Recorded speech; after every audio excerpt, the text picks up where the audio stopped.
గూడూరులో ఇంకొక ప్రాబ్లం ఉంది. ఒక ఎస్ఐ చేసిన మిస్టేక్ వల్ల ఒక నేరస్తుడు డెడ్ బాడీస్ అని తీసుకొచ్చి డంపింగ్ చేసేవాడు. ఎక్సలెంట్ అండి. You're up to the mark. Sir 3 మర్డర్లు అయినాయి సార్ అన్నాడు. 3 మర్డర్లు ఎక్కడైనా బస్సులో అయినాయి సార్. సార్ ఒకళ్ళకొకళ్ళకి సంబంధం లేదు సార్ అన్నాడు. బస్సు నిండా రక్తం. విజయవాడ నుంచి చెన్నై పోయే బస్సులో ఎర్లీ మార్నింగ్ 4:30కి తాడా పోలీస్ స్టేషన్ దాటగానే ఒక మనిషి సీట్లోంచి లేచి ముగ్గురిని టపాటపా పొడి చేసి, సో పోస్ట్ మార్టం డాక్టర్ ఇచ్చిన ఒపీనియన్ ఏంటంటే it may B A psycho act. Psycho కత్తికి ముగ్గురు బలి. ఆ న్యూస్ ఐటమ్ని కట్ చేసుకొని దాచుకొని పెట్టుకున్నాడు. లేచి బస్సులో ఈ పని చేశాడు. అరే సంథింగ్ ఈజ్ దేర్ అని I lift the call and I talk to him. So sir ఆయన అన్నాం ఫస్ట్ మాట, సార్ 3 మర్డర్లు అయినాయి సార్ అన్నాడు. I was shocked. 3 మర్డర్లు, ముగ్గురిని చంపారు. 3 మర్డర్లు ఎక్కడైనా బస్సులో అయినాయి సార్ అన్నాడు. అంటే అప్పుడు నాకు వచ్చిన ఫస్ట్ థాట్ ఇదేదో ఫ్యాక్షన్ మర్డర్ అయి ఉంటుంది, ఎందుకంటే మాకు కడప ఇవన్నీ దగ్గర గూడూరుకి. సో ఫ్యాక్షన్ మర్డర్ అయి ఉంటుందని నేను అనుకుంటున్నాను. మళ్ళీ ఆయన చెప్పాడు, సార్ ఒకళ్ళకొకళ్ళకి సంబంధం లేదు సార్ అన్నాడు. ముగ్గురు వ్యక్తులు చనిపోయిన వాళ్ళకి ముగ్గురికి ఎలాంటి సంబంధం, రిలేషన్ లేదు, బస్సులో చనిపోయారు. I was shocked. సో ఇమ్మీడియట్గా ఇంటికి వెళ్ళి వితిన్ 10 minutesలో నేను మళ్ళీ వెళ్ళిపోయాను. By 8:30 or below 9 I was there in the scene. అక్కడి నుంచి దాదాపుగా 100 kilometers వెళ్ళిపోయాను. వెళ్ళిపోయి చూస్తే ఆ bus it's a pool of blood. Bus నిండా రక్తం. ఏం జరిగిందని తెలుసుకుంటే ఎర్లీ మార్నింగ్ 4:30 ఆ బస్సు విజయవాడ నుంచి చెన్నై పోతుంది.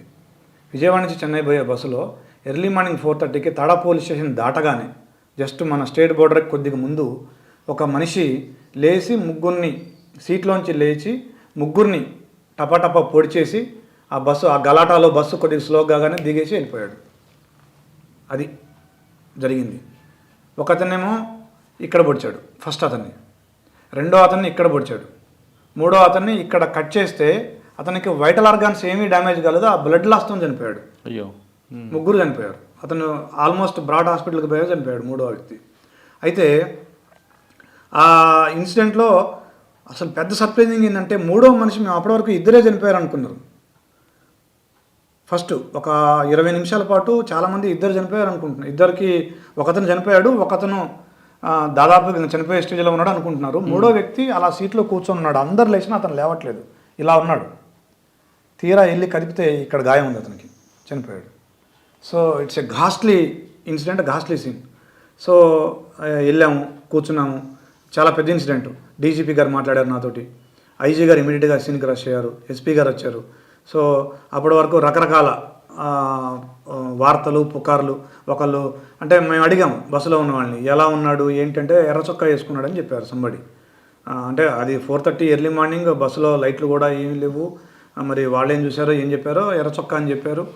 తర్వాత మేము ఆ ఎర్ర చొక్కా అనేది కొద్దిగా అలా స్ప్రెడ్ అయ్యాక ఇక ఒకతనేమో రైల్వే ట్రాక్ ఏమిటి ఎర్ర చొక్కా అతను పరిగెత్తున్నాడని ఒకళ్ళు చెప్తారు, ఒకతను అడవుల్లోకి పోయాడు, పక్కనే ఫారెస్ట్ ఉంటుంది, ఆ ఫారెస్ట్లోకి పోయాడని కొద్దిమంది చెప్తారు. అలాగా అసలు ఇంకా వీఆర్ క్లూలెస్. సో దగ్గరలో ఉన్న లాడ్జీలు చెక్ చేయడం, చెన్నై వైపు ఒక టీం పంపడం, విజయవాడ వైపు ఒక టీం పంపడం, రైల్వే స్టేషన్ వైపు ఒక టీం పంపడం, తర్వాత రైల్వే ట్రాక్ వైపు ఒక టీం పంపడం, దగ్గరలో ఉన్న ఫారెస్ట్కి స్వయంగా మ్యాన్ హంట్ కోసం మేము వెళ్ళడం, ఇలాగ ఇవన్నీ చేస్తూ ఉంటే ఆఫ్టర్ పోస్ట్ మార్టం రిపోర్ట్ మాకు చెప్పింది ఏంటంటే ఒక పదునైన ఒక ఆపరేషన్ చేసేటువంటి స్కాల్పెల్ అలాంటిది వాడి హత్య చేసి ఉండొచ్చు అని పోస్ట్ మార్టం రిపోర్ట్ ఇచ్చారు. చాలా చాలా పదునుగా ఉంటుంది, సన్నగా ఉంది. మాకు ఇంజరీ చూస్తే ఇంతే ఉంది, జస్ట్ 1 ఇంచ్ 3/4 ఇంచ్ ఉంది. సో పోస్ట్ మార్టం డాక్టర్ ఇచ్చిన ఒపీనియన్ ఏంటంటే మేబీ మెడికల్ ఫీల్డ్తో టచ్ ఉన్న వ్యక్తి, మేబీ డాక్టర్ అయి ఉండొచ్చు, ఆ ఆపరేషన్కి వాడే సిజర్స్ ఆ కత్తి వాడి చేసి ఉండొచ్చు అనేది ప్రైమరీ ఒపీనియన్.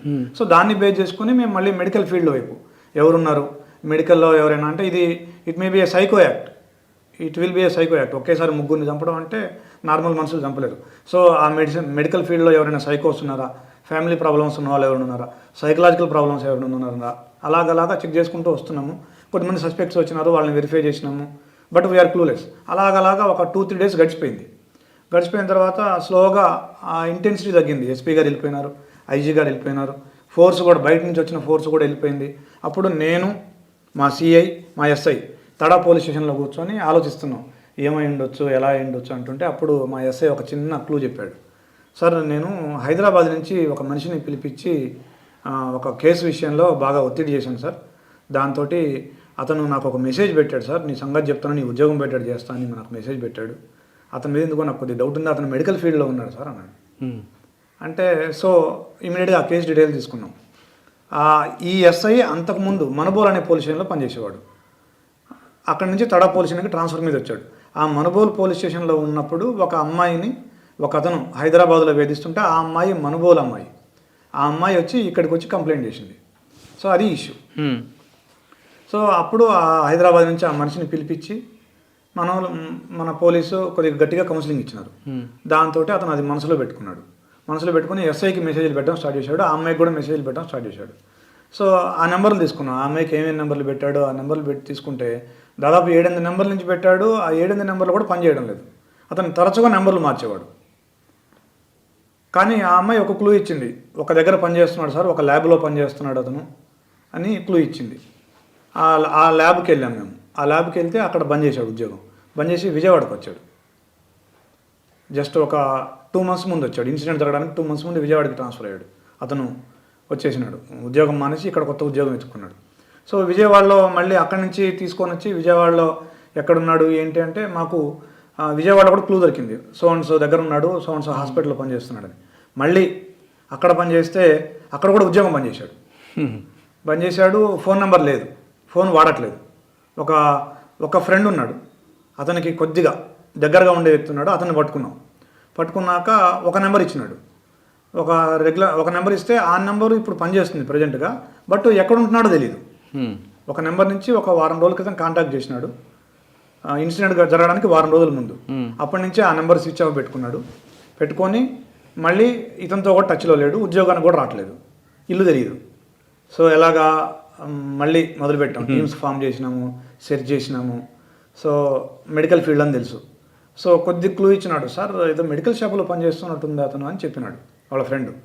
సో మెడికల్ షాపులు. సో తీరా ఒక 3-4 days తర్వాత ఆ నెంబర్ యాక్టివేట్ అయింది, మాకు ఇచ్చిన number. So we're able to, ఇంకా అప్పటికి ఇంత పిన్ పాయింట్ మాకు టెక్నాలజీ లేదు, బట్ వైల్డ్ గెస్లో తోటి ఒక 3-4 kilometer రేడియస్లో మాకు వచ్చింది అతని ఏరియా. ఆ 3-4 kilometerలో ఉన్న ఏరియాలో మెడికల్ షాపులు చెక్ చేస్తున్నాం. మేము ఒక మెడికల్ షాపులోకి, సే ఫర్ ఎగ్జాంపుల్ ఇదంతా ఒక మెడికల్ షాప్ అనుకోండి, మేము ఎంటర్ అవుతూ ఉన్నప్పుడే ఒక మనిషి ఫ్రీజ్ అయిపోయాడు మమ్మల్ని చూసి. So we immediately went there and we caught him. మాకు తెలుసు, అతని ఫోటో ఉంది మా దగ్గర. సో పట్టుకున్నాము, అతని రెసిడెన్స్ని ఇల్లెక్కడా పదా అని తీసుకెళ్తే అతని ఇంట్లో ఆ రోజు ఆ ఇన్సిడెంట్ అయిన తెల్లారి ఈనాడు పేపర్లో పెద్ద హెడ్డింగ్, సైకో కత్తికి 3 బలి, అలాంటి, అది ఎగ్జాక్ట్ నాకు గుర్తులేదు ఆ హెడ్డింగ్. ఆ హెడ్డింగ్ తోటి ఒక 1/2 page న్యూస్ వచ్చింది. ఆ న్యూస్ ఐటమ్ని కట్ చేసుకొని దాచుకొని పెట్టుకున్నాడు అతను రూమ్ సెట్ చేస్తే మాకు దొరికింది అది. సో తీసుకొని వచ్చినాము. తర్వాత మేము ఇంట్రాగేషన్ చేసినాము. చేస్తే అతను ఫస్ట్ ఒప్పుకోలేదు. కానీ తర్వాత ఎందుకు చేసావు ఏంటి అంటే మొత్తానికి ఒప్పుకున్నాడు.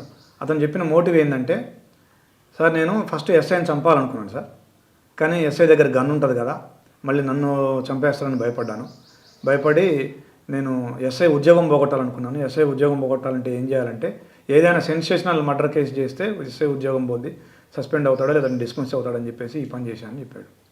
కావాలని తడా పోలీస్ స్టేషన్ జ్యూరిస్డిక్షన్కి వచ్చినప్పుడు లేచి బస్సులో ఈ పని చేశాడు. అయితే మాకు ఇందులో ఒక విషయం లింక్ అవ్వలేదు. ఇన్సిడెంట్ అయింది 4 o'clockకి.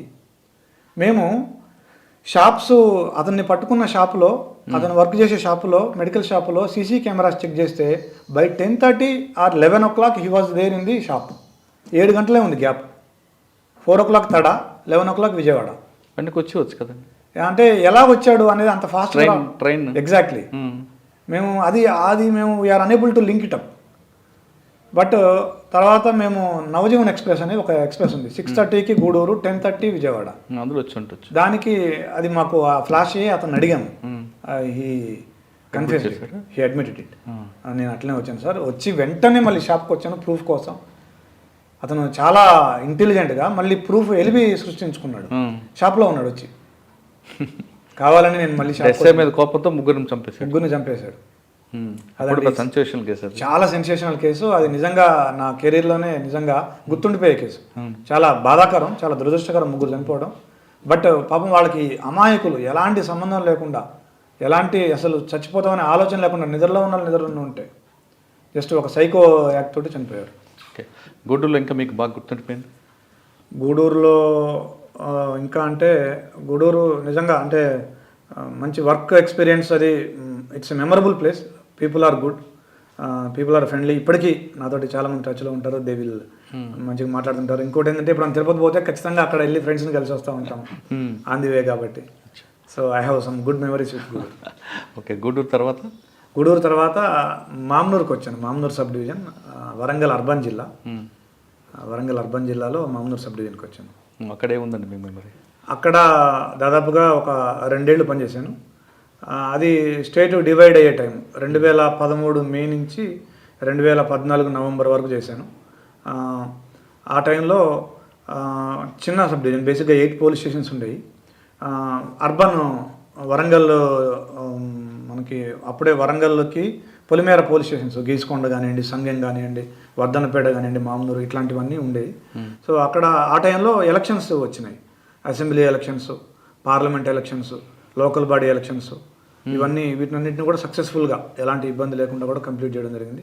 అప్పుడు వెంకటేశ్వరరావు గారు ఎస్పీ ఉండేవారు, వెంకటేశ్వరరావు గారు. సో అక్కడ ఎలాంటి ఇబ్బంది లేకుండా చేసుకోవడం జరిగింది. తర్వాత ఖమ్మమ్మ? ఆ తర్వాత దాదాపు ఒక 10 నెలల పాటు ఐఎస్డబ్ల్యూలో ఉన్నాను, సీఎం సెక్యూరిటీ గ్రూప్లో ఉన్నాను. ఆ తర్వాత అక్కడి నుంచి ఖమ్మం వెళ్ళాను. ఖమ్మం రూరల్? ఖమ్మం అంటే నేను వెళ్ళినప్పుడు ఖమ్మం డిఎస్పీ అండి. అది I was the last Khammam DSP, deputy superintendent of police. అప్పటికి ఇంకా కమిషనరేట్ కాలేదు ఖమ్మం. ఖమ్మం జిల్లాగానే ఉండేది. ఖమ్మం జిల్లాలో ఖమ్మం డిఎస్పీగా వెళ్ళాను, Khammam town DSP, Khammam DSP. Then ఆ తర్వాత ఖమ్మం టౌన్ ఏసీపీగా, రూరల్ ఏసీపీగా డివైడ్ అయింది అది. అచ్చా సార్, ఖమ్మంలో ఎక్కువ రౌడిజం ఉంటుంది. మీరు రౌడీ నుంచి కంట్రోల్ చేయడానికి ఏం చేశారు?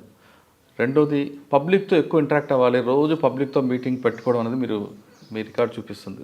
దాని వెనక ఉద్దేశం ఏంటి? నెంబర్ 2. నెంబర్ 3, అక్కడ 2 ఉన్నారు పులులు. ఆ 2 పులుల మధ్యన విభేదాలు ఉంటాయి. ఆ 2 పులులను కంట్రోల్ చేయడం ఏ విధంగా చేశారండి? పొలిటికల్ పులులు. ఒకటండి, ఇప్పుడు ఖమ్మంలో రౌడీయిజం అనేది అంటే ఎనీ అర్బన్ ఏరియాలో ఇప్పుడు ఎక్కడైనా కానీ, ఇప్పుడు మీకు ల్యాండ్ వాల్యూస్ ఎక్కువ ఉన్న దగ్గర కానివ్వండి, లేదంటే అర్బన్ కంగ్లమరేషన్ కానివ్వండి, రౌడీయిజం అనేది వీళ్ళు ఎందుకంటే స్వార్థంతో వాళ్ళు మేము ఏదో కొద్దిగా బెదిరించి ఫైనాన్షియల్ బెనిఫిట్ పొందాలని వాళ్ళు ట్రై చేస్తుంటారు. సో ఎప్పుడైతే మనం ఇంపార్షియల్గా ఉండి క్విక్గా, ఇప్పుడు మన దగ్గరికి ఎవరైనా ప్రాబ్లంతో వచ్చే వాళ్ళకి మనం లీగల్గా మనం జస్టిస్ చేయగలుగుతామో అప్పుడు ప్రజలకి మన మీద నమ్మకం వస్తుంది. సో ప్రజలకు మన మీద నమ్మకం వచ్చినప్పుడు వాళ్ళు అప్పుడు రౌడీల దగ్గరికి పోవడం తగ్గిపోతుంది. నెంబర్ 1. నెంబర్ 2 ఏంటంటే రౌడీలకు కూడా మనం we have to instil some fear in them. మనం పోలీసు ఊరుకోరు. మనం కానీ ఎవరైనా ల్యాండ్ కబ్జా చేసినా కానీ, ఎవరి మీద దౌర్జన్యం చేసినా కానీ, లేదా ఆడపిల్లల్ని వేధించినా కానీ పోలీసు ఊరుకోరు, మన మీద యాక్షన్ తీసుకుంటారు, మన మీద రౌడీ షీట్ ఓపెన్ చేస్తారు అనేది కనుక ఆ రౌడీల్లో మనం ఆ భయం ఇన్స్టిల్ చేయగలిగినప్పుడు తప్పకుండా వాళ్ళు కంట్రోల్లో ఉంటారు. దానికి మనం రెగ్యులర్గా కౌన్సిలింగ్ చేయడం, ఎవరైనా వాళ్ళ పరిధిని దాటి ప్రవర్తించినప్పుడు వాళ్ళకి మనం పోలీస్ మార్క్ ట్రీట్మెంట్ ఇవ్వడం, వాళ్ళ మీద ఎఫ్ఐఆర్లు చేయడం, రౌడీ షీట్ ఓపెన్ చేయడం, అవసరమైతే పీడీ యాక్ట్ చేయడం, అట్లాంటివి బాగా చేసాము. దాంతో రౌడీయిజం చాలా వరకు నేను ఉన్నంతకాలం కూడా ఎవరు కూడా రౌడీయిజం తోటి కంప్లైంట్ చేయడం కానీ, లేదా రౌడీయిజం ఉందని చెప్పడం కానీ జరగలేదు. అదొకటి జరగలేదు. రెండోది, మీరు అన్నట్టు పబ్లిక్ సంబంధించి I always interact with public. ఎందుకంటే ఎస్పెషల్లీ ఖమ్మం జిల్లా చాలా చైతన్యవంతమైన జిల్లా. ఎందుకంటే ఫస్ట్ నుంచి కమ్యూనిస్టుల ప్రాబల్యం ఉన్న జిల్లా. ప్రజలు కూడా చాలా చైతన్యవంతంగా ఉంటారు, వాళ్ళు ఎడ్యుకేటెడ్ ఉంటారు, వాళ్ళ రైట్స్ ఏంటో వాళ్ళకి తెలుసు. ఐపీసీ, సిఆర్పిసి గురించి నార్మల్ పర్సన్ కూడా మాట్లాడతారు. సో అట్లాంటి చైతన్యవంతమైన ప్రజలతోటి మనం వాళ్ళతోటి కన్ఫరంటేషన్లా పెట్టుకోకుండా మనం వాళ్ళతోటి ఫ్రెండ్లీ పోలీసింగ్ పెట్టుకొని వాళ్ళతోటి మాట్లాడి, ఏ విషయం అయినా మాట్లాడి, నేను ఆల్వేస్ ఒకటే చెప్పేవాడిని, we're here to protect everyone's right. మేము ఇక్కడ ఉన్నామంటే మేము ఒక కొద్ది మంది కోసం లేము. We're here to protect everyone's right. ప్రతి ఒక రిక్షా పుల్లర్ నుంచి, ఒక బెగ్గర్ నుంచి మొదలు పెట్టుకుంటే కోటీశ్వరుడి వరకు, ఒక ఇండస్ట్రియలిస్ట్ వరకు అందరూ మాకు సమానమే. అందరి రైట్స్ని మేము కాపాడడం కోసం ఉన్నాము. ఎవరికి మేము పక్షపాతం వహించడం కానీ, ఎవరి పట్ల పార్షియాలిటీ చూపించడం కానీ, ఎవరి పట్ల నెగిటివిటీ చూపించడం కానీ, అది it may be religious or it may be whatever it was, మేము అట్లా చేయము. మేము వీఆర్ ఇంపార్షియల్. మీరు ఎప్పుడైనా ఎక్కడికైనా రావచ్చు, ఎవరైనా రావచ్చు అనేది మేము ఆ మెసేజ్ ఇచ్చినాము. దాంతో ప్రజలు కూడా they are very happy and they are very cooperative also. Khammam people. Okay, కానీ అక్కడ ఇద్దరు పొలిటీషియన్స్ వాళ్ళకు ప్రెజర్ని మీరు ఎలా కంట్రోల్ చేసుకున్నారు? లేదండి, ప్రెజర్ ఏం లేదు అక్కడ. అసలు చాలా ప్రశాంతమైన జిల్లా. అసలు I never felt any pressure there. Sir, ఖమ్మంలో క్రైమ్కి సంబంధించి చెప్పండి ఒకటి. ఖమ్మంలో క్రైమ్కి సంబంధించండి ఒకటి, ఖిలా ఏరియాలో మాకు తరచుగా ఈ ఖిలా ఏరియా అంటే కాలేజ్ స్టూడెంట్స్ కపుల్స్ వెళ్ళేవాళ్ళు, maybe friends, maybe lovers, that's there right. వాళ్ళు వెళ్ళి కొద్దిసేపు మాట్లాడుకొని అట్లా కాలేజీ అయిపోయాకో కాలేజీ టైంలోనో వెళ్ళి మాట్లాడుకొని మళ్ళీ ఎవరింటికి వాళ్ళు వెళ్ళిపోయే ఉండేవాళ్ళు. అక్కడ ఒక చిన్న గ్యాంగ్ తయారైంది. ఒక అతను, ఐ డోంట్ నేమ్ హిమ్, ఒక అతను ఒక 2-3 పిల్లల్ని పెట్టుకుంటాడు, చిన్న పిల్లల్ని పెట్టుకొని ఇట్లా ఇద్దరు వాళ్ళు కొద్ది క్లోజ్గా మాట్లాడుకుంటున్నప్పుడు ఈ పిల్లల్ని పంపిస్తాడు. ఈ చిన్నపిల్లలే కదా అని వాళ్ళు పట్టించుకోరు ఆ కప్పులు. ఈ చిన్నపిల్లలు ఏంటి చాటును దాక్కొని వాళ్ళని వీడియో తీస్తారు. ఫస్ట్ తీసేసి తర్వాత ఈ వీడియోలు తీసుకెళ్ళి అతనికి ఇస్తారు. అతను ఆ పిల్లలకి ఏదో చాక్లెట్లో 100 రూపాయలు 50 రూపాయలు ఇచ్చి పంపించేస్తాడు. సో ఇప్పుడు వస్తాడు అతను సీన్లోకి, ఇంకొక అతన్ని తీసుకొని 2 పెద్దోళ్ళు వస్తారు. యూసీ, మీరు ఇట్లా చేశారు, మీ అమ్మా నాన్నకి చెప్తాము, వీటిని వైరల్ చేస్తాము, వాట్సాప్లలో పెడతాము, మీ ఇష్టం అని చెప్పేసి వాళ్ళని బెదిరించి వాళ్ళని ఎక్స్టార్ట్ చేయడం. వాళ్ళ దగ్గర ఉన్న చైన్ ఉంటే చైన్ లాక్కోవడం, మంచి కాస్ట్లీ ఫోన్ ఉంటే కాస్ట్లీ ఫోన్ లాక్కోవడం, పర్స్ ఉంటే పర్స్ లాక్కోవడం, డబ్బులు లాక్కోవడం, అలాగ చేసేవాళ్ళు. అట్లా చాలామంది చేశారు.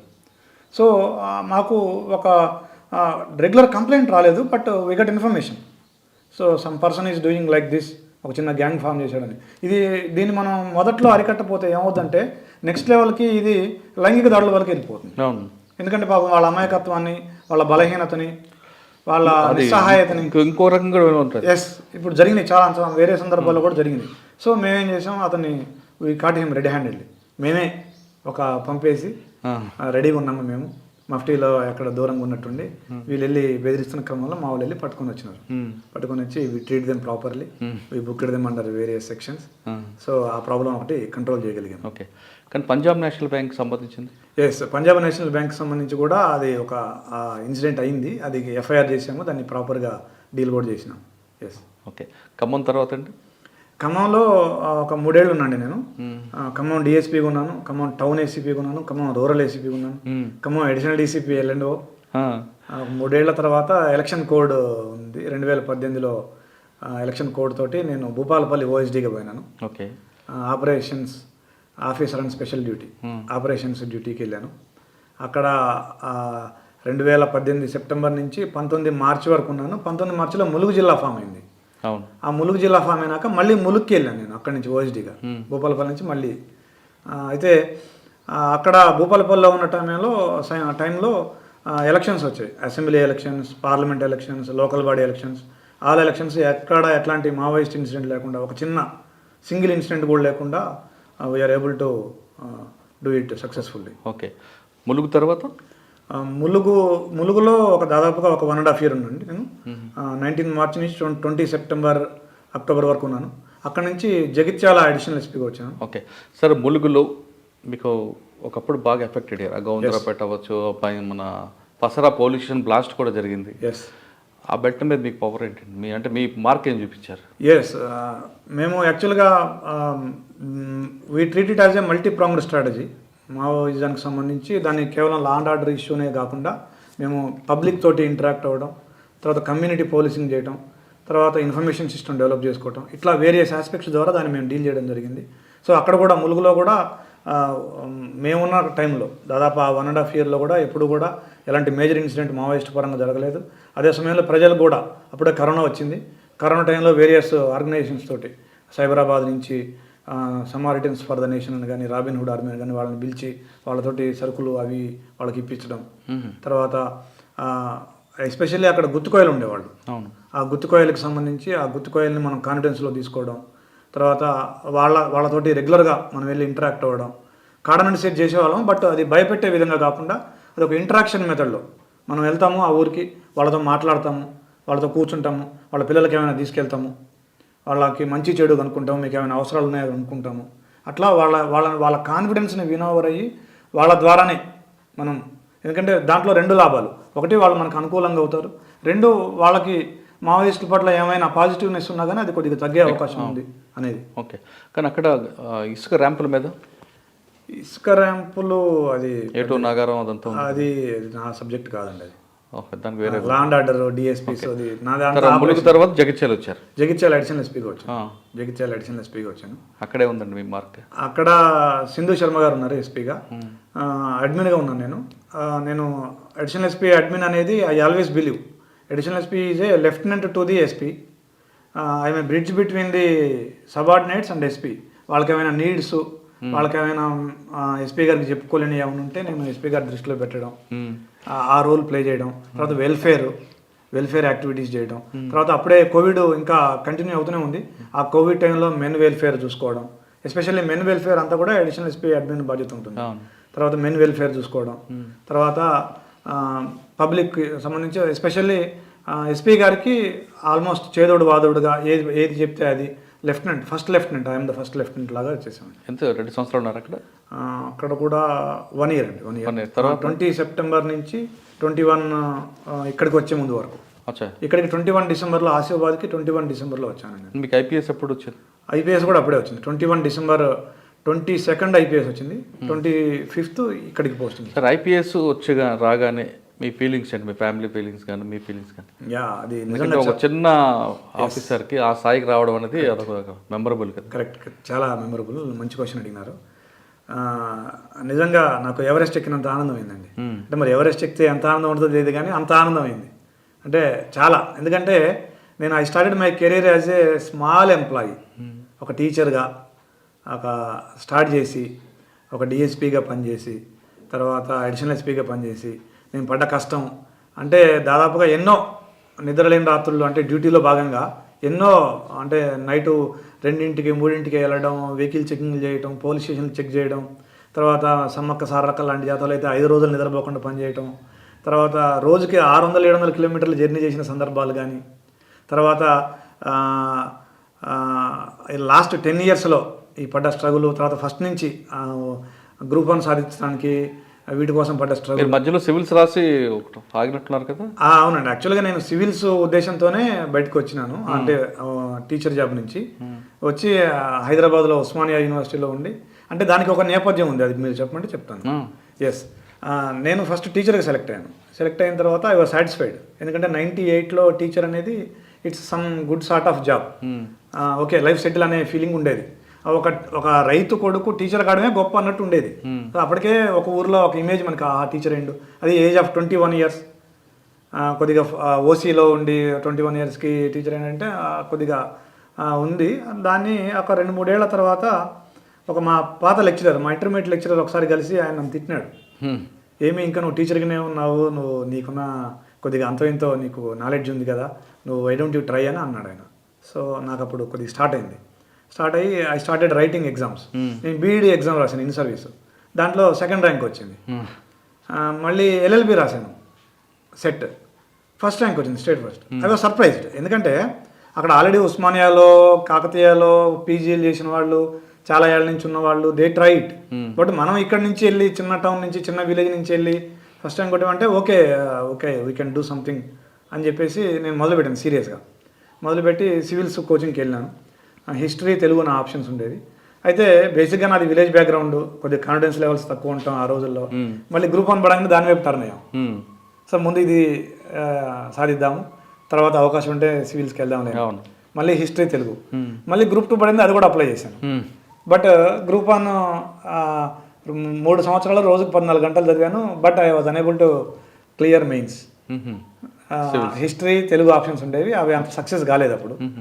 ఆ టైంలో మా అప్పుడు ఆప్షన్స్ ఉండేది, కానీ అక్కడ అవ్వలేదు, కానీ ఇప్పుడు అయ్యారు కదా. Yes, correct.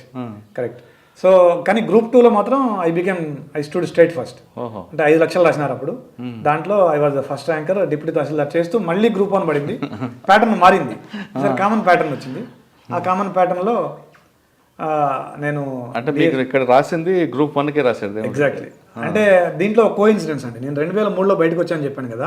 మా ఊర్లో నా ఫ్రెండ్స్ తోటి, నా ఫ్యామిలీ మెంబర్స్ తోటి నేను ఒక మాట అని వచ్చాను. నాకు ఎందుకన్నా తెలియదు, నేను డిఎస్పీ అయ్యాకే మళ్ళీ విశ్రమిస్తానని చెప్పాను. నేను డిఎస్పీ అయ్యే వరకు విశ్రమించను. అంటే మరీ ఊళ్ళోకి వస్తాను కాదు, ఊళ్ళోకి వెళ్ళాను అనుకోండి, బట్ డిఎస్పీ అయ్యి వస్తాను తిరిగి. డిఎస్పీ అయ్యే వరకు రానని కాదు, డిఎస్పీ అయ్యి వస్తాను అని చెప్పొచ్చాను. అదేవిధంగా 2010లో అది సాధించగలిగాను. సార్, ఒక రైతు కుటుంబం నుంచి వచ్చిన మీరు ఐపీఎస్ సాధించారంటే మీ కుటుంబ సభ్యుల యొక్క ఫీలింగ్స్ ఏంటంటే మీ సిస్టర్ కూడా గవర్నమెంట్ ఎంప్లాయీ. ఎస్ అండి, అవునండి. They feel happy, they feel proud. మా అమ్మ నాన్నగారు అంటే మా విలేజ్లో ఒక చిన్న కుగ్రామంలో అంటే ఇంత పెద్ద ఎంప్లాయీ అంటే ఎస్ఐలు కూడా ఎవరు లేరు యాక్చువల్గా మా ఊర్లో అయితే. ఓకే. సబ్ ఇన్స్పెక్టర్స్ కూడా ఎవరు లేరు, సాఫ్ట్వేర్ ఫారిన్ వెళ్ళిన వాళ్ళు అట్లా ఉండేవాళ్ళు. టీచర్స్ కూడా ఉన్నారు. బట్ ఒక డిఎస్పీగా సెలెక్ట్ కావడం, ఎస్పీ కావడం, ఐపీఎస్ కావడం, they feel happy and proud. And because of their blessings and there hard work only I'm here today. Okay. IPS వచ్చిన తర్వాత ఫస్ట్ పోస్టింగ్ ఆసిఫాబాద్. అవునండి, అవును. ఇక్కడ మీకు ఫస్ట్ ఛాలెంజ్ ఏమొచ్చింది? ఇది ఒకప్పుడు నక్సల్ ప్రభావిత ప్రాంతం, అందులో డౌటే లేదు. తిరువాణి లాంటి ఏరియా కానీ చాలా జరిగాయి ఇక్కడ. 1976 నుంచి ఆదిలాబాద్ చరిత్ర తీసుకుంటే 2019 వరకు కంటిన్యూగా ఉన్నాయి. 2019లో కడంబా ఎన్కౌంటర్ తర్వాత కొంత సర్దుమని అనిపిస్తుంటుంది. కానీ సమస్య ఇంకో రూపైన వచ్చే అవకాశం ఉంటుంది.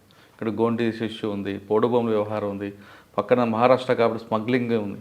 ఇవన్నీ కూడా మీరు ఎలాగ డీల్ చేసుకొస్తున్నారు? ఇప్పుడు నేను ఆసిఫాబాద్కి రాగానే నాకు వచ్చిన ఇష్యూస్ అంటే ఒకటి ఆదివాసీ ఇష్యూ. మీకు గుర్తుండే ఉంటుంది, 2017లో అది స్టేట్ వైడ్గా ఆదివాసీ ఇష్యూ కాదండి, ఆదివాసీస్ రెండు కమ్యూనిటీస్ మధ్యలో గొడవ అయింది. చాలా పెద్ద గొడవ అయింది, అది చాలా పెద్ద ఇష్యూ అయింది. అదొక ఇష్యూ. రెండో ఇష్యూ పోడు ల్యాండ్స్ ఇష్యూ, అది కూడా 2017లో ఒక ఇన్సిడెంట్, అది కూడా స్టేట్ వైడ్గా ఇష్యూ అయింది. తర్వాత మూడోది మావోయిజం ఇష్యూ. సో ఈ మూడు ఇష్యూస్ని నేను ట్యాకిల్ చేయాలి అనేది నా ప్రైమరీ టాస్క్. సో దానికోసం మేము మళ్ళీ మల్టీ ప్రాంగ్డ్ స్ట్రాటజీకి వెళ్ళాము. బట్ ఈ మూడు మనకి చూడడానికి వేరువేరు కనిపిస్తాయి కానీ మూడు ఇంటర్లింక్డ్. ఎలా ఇంటర్లింక్డ్ నేను మళ్ళీ మీకు చెప్తాను. ఒకటి ఆదివాసీ ఇష్యూ ఫస్ట్ తీసుకుంటే, ఆదివాసీ ఇష్యూలో నిజంగా ఈ జిల్లాలో పాత ఉమ్మడి ఆదిలాబాద్ జిల్లాలో కానీ అది ఆ సాంద్రత ఈ జిల్లాలో ఇంకా ఎక్కువ.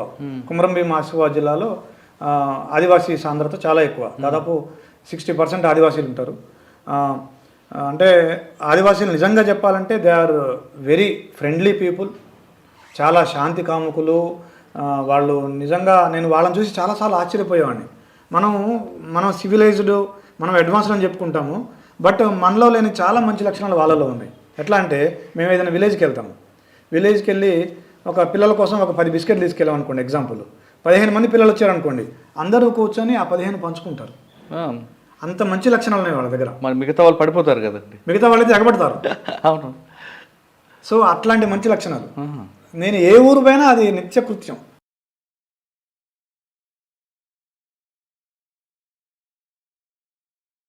Komram Asifabad District Police's willpower has shown a new way to a tribal village. Their firm aim to do good to the people made the impossible possible. If the police do good work, they will win the hearts of the people, so that the people will join the police. With the message of Honorable Telangana DGP, Komram Asifabad District SP Suresh Kumar, many public benefit programs being undertaken by the police are yielding good results.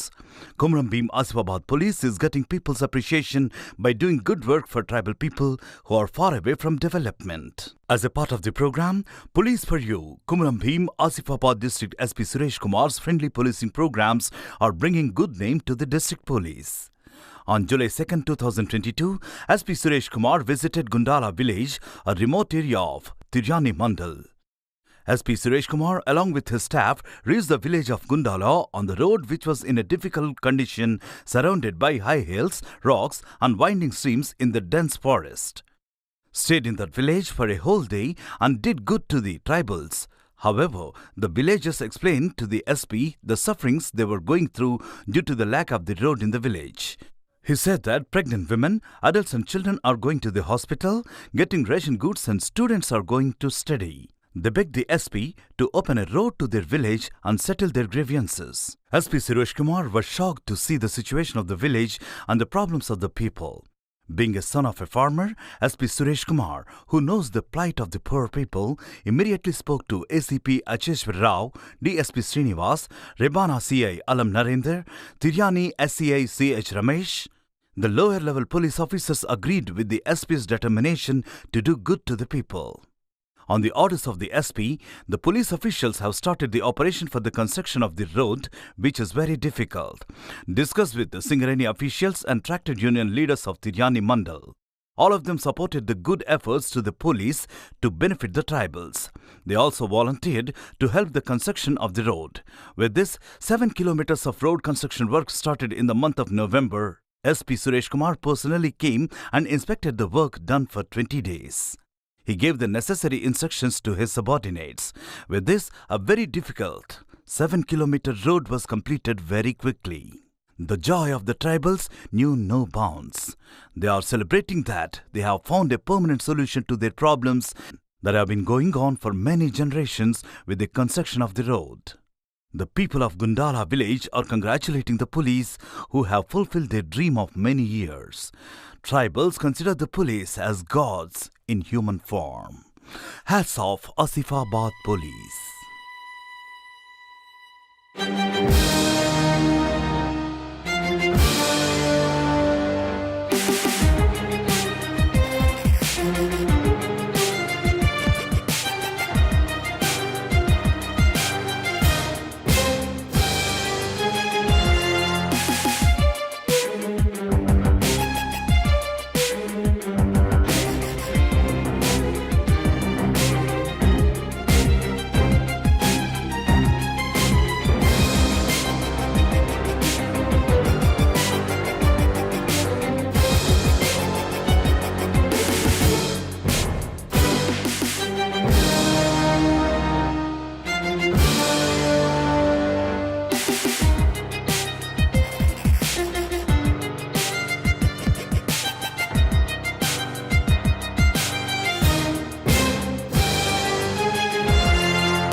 అలాగా అంత అంటే వాళ్ళ పెద్దవాళ్ళు నేర్పిన good qualities అవి మనం అనుకోవచ్చు. పిల్లల్లో ఏ క్వాలిటీస్ ఉంటే పెద్దల్లో కూడా అవే క్వాలిటీస్ ఉన్నట్టు. అదేవిధంగా వాళ్ళ భాష కానీ వాళ్ళ సంస్కృతిని కాపాడుకునే విధానం కానీ అవి చాలా గొప్ప విషయాలు అవి. వాళ్ళు ఇప్పటికీ కూడా వైట్ అండ్ వైట్ డ్రెస్ వేయడం కానీ, so I admire with them.